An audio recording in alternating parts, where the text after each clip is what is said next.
First name Scott, S-C-O-T-T. Last name Jimenez, J-I-M-E-N-E-Z.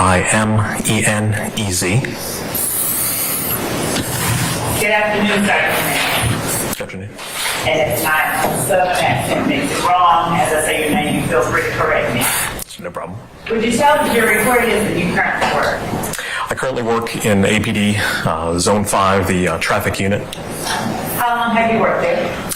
Since June 29th Of this year. of this year. Prior to that time, where did you work? Prior to that, with APD for the last almost 18 years in the open records unit. Are you post-certified as a law enforcement officer by the Peace Officer Standards and Training Council of Georgia? Yes, I am. And have you remained post-certified during your entire time with the Atlanta Police Department? Yes, I have. Prior to working with the Atlanta Police Department, what was your background? Prior to working with the Atlanta Police Department, I worked at a large law firm in town. I handled litigation discovery for that law firm. In August of 2013, you were employed with the Atlanta Police Department. Yes, I was. And on August the 23rd of 2013, did you have occasion to be involved in a detail that consisted of apprehending a person who wanted for a probation violation? Yes, that's correct. And was that person Shannon Stillwell? That is correct. Would you tell the jury what your role in that detail was? Sure. On that day, I was a sergeant in the Apex unit, one of two supervisors working that day. The detail, or the operation for the day, the assignment for the day, where there were two people that were wanted for probation violations, and we had an attached probation officer from the Department of Corrections working with us that was familiar with the actual arrest warrant and and the wanted subjects. That person was in a car of undercover officers in an unmarked vehicle. They went to the area where the wanted persons were known to hang out, and they spotted the wanted persons in the area. I believe it was Officer Heeb called out on the radio after the person later identified as Shannon Stillwell was identified walking up Windsor Street. He gave out the description of the person, what they're wearing, height, weight, and identified that person as one of the wanted people. I was in a car with a marked vehicle in uniform with the other sergeant. Sergeant Heckenkamp was driving. I was in the passenger seat. We were coming down Glen Street. And the wanted person that was identified as Shannon Stillwell was over the radio. He was supposed to be coming from behind the store at the corner of Windsor and Glen. What is that store called? Typically is referred to as the Green Store. Okay. Mostly because of the paint color that it usually sports. There was a parking lot in the drive that goes behind that store and comes out from the Windsor side behind the store and onto the Glen, kind of a concrete driveway area on the Glen Street side. Sergeant Heckenkamp and I were driving eastbound, I believe eastbound? Yes, eastbound on Glen, and I spotted the subject that was, the description was given over the radio, and I told Sergeant Heckenkamp to stop the car. I exited the vehicle, approached the identified subject, and he had a cell phone in his hand, and then he looked back over his shoulder where he had come from, and then placed the cell phone into his pocket. I noticed that as a pre-flight indicator that he may run. So I hastened my pace, went ahead and grabbed his left wrist, and executed the arrest. We guided him to the ground. Sergeant Heckenkamp cuffed him up. I asked him if he had anything on him at the time and that I should know about, and he said that he had some marijuana on him. After we got him cuffed up, stood up, I retrieved marijuana from his left pocket and the cell phone from his right pocket. The marijuana that you retrieved from his left pocket, did it come in any particular form? Was it in any particular? Yes. The marijuana was packaged in two bundles. One was a kind of a sandwich bag of loose raw marijuana.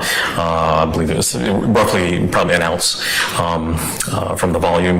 And then the other package was another bag that had, I believe, roughly 50 smaller Ziploc bags. They were transparent red Ziploc bags, each containing roughly probably a gram of marijuana apiece. So those two packages were both in his left pocket. Was there any significance in terms of your experience as a law enforcement officer to the packaging of 50 smaller baggies of marijuana? Yes, in my experience, that volume of individual bags of marijuana would indicate intent to distribute, sale of marijuana. And did you inquire, did you ask Shannon Stillwell whether he had anything on his person prior to learning that he had the marijuana on his person? Actually, just in general, once we, restrained him, placed him in physical custody, asked him if he had anything on him that I should know about. Just a general question, and his response was that he had some marijuana. Okay. Thank you. Just 1 second, please. Actually, the Mechanicsville area, is that in Zone 3? Yes, it is. Just 1 second.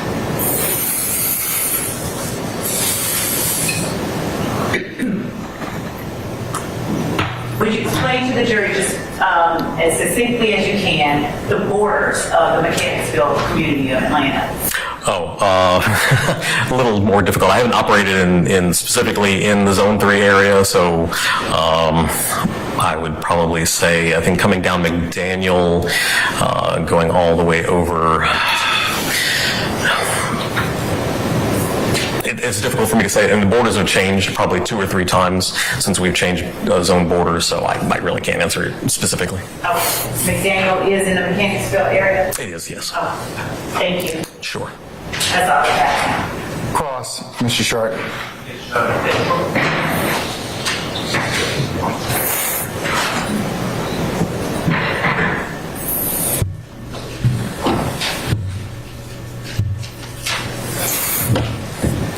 Hello. Is Sergeant Jimenez?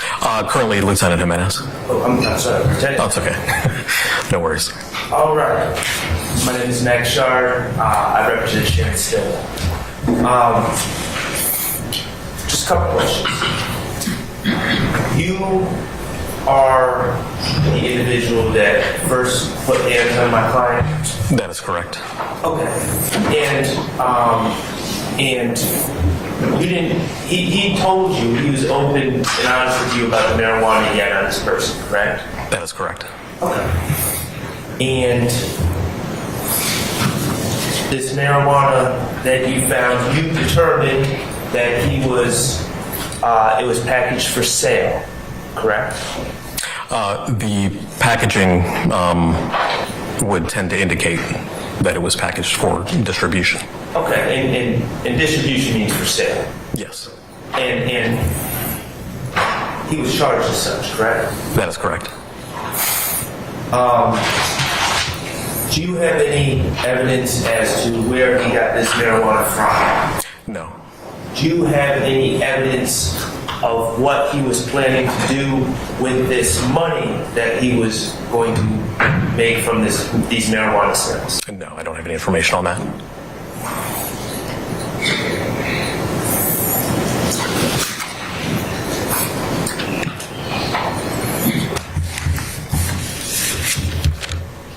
I have nothing further. Thank you.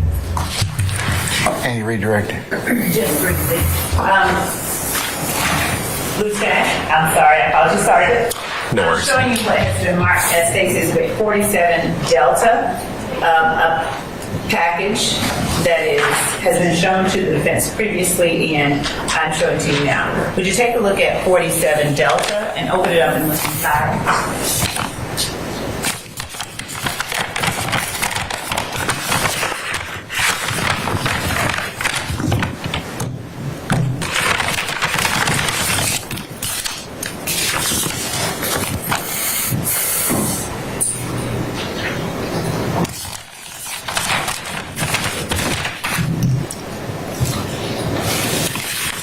recognize what is 47 Delta? I reckon as a cell phone. It's been 10 years since this case, so I would have to rely on the labeling from the property recovery. Okay. And when you say you would have to rely on the labeling of the property recovered, I'm going to show you State's Exhibit 52 Delta and ask you in conjunction with State's 47 Delta, are you able to identify that as the cell phone you recovered from Mr. Stillwell? Yes, from the case number, being the case number from this arrest, and also the 4-digit ID number on here is Officer Hebe. That is his 4-digit ID number on here. He's a case agent for this, and also the undercover officer that had called out the positive identification of Mr. Stillwell on the scene. Your Honor, State Agent is 47 Delta. Any objection to 47 Delta, sir? Relevance. Is that it? Yes. All right, overruled. It's admitted. Thank you, that's all that I have. Your Honor, I just have one. One what? Refinal.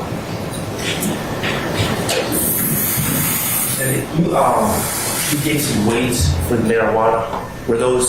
Was the marijuana, to your knowledge, weighed, or were those just approximations that you were? The approximations are from my, kind of a visual description of those, but I believe when they were processed, they were all the items were weighed.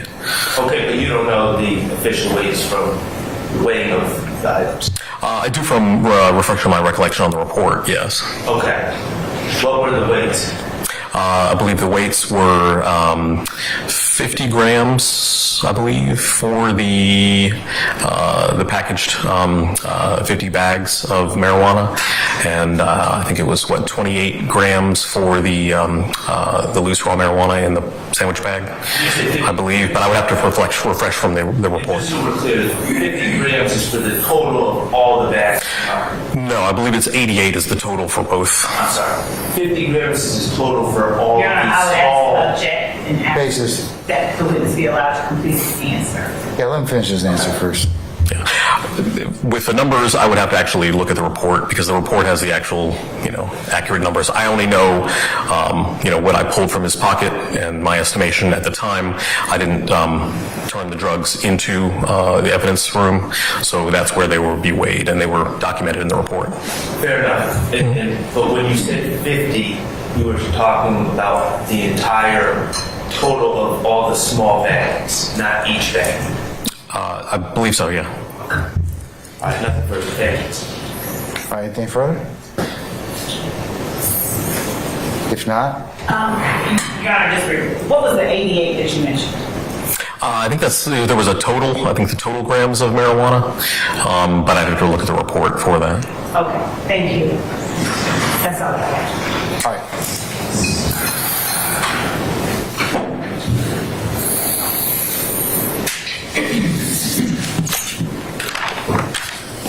All right, may Lieutenant Jimenez be permanently or temporarily excused the witness? Currently. All right.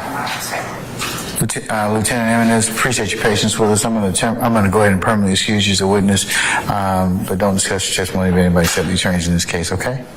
All right. Thank you, Your Honor. Thank you, sir.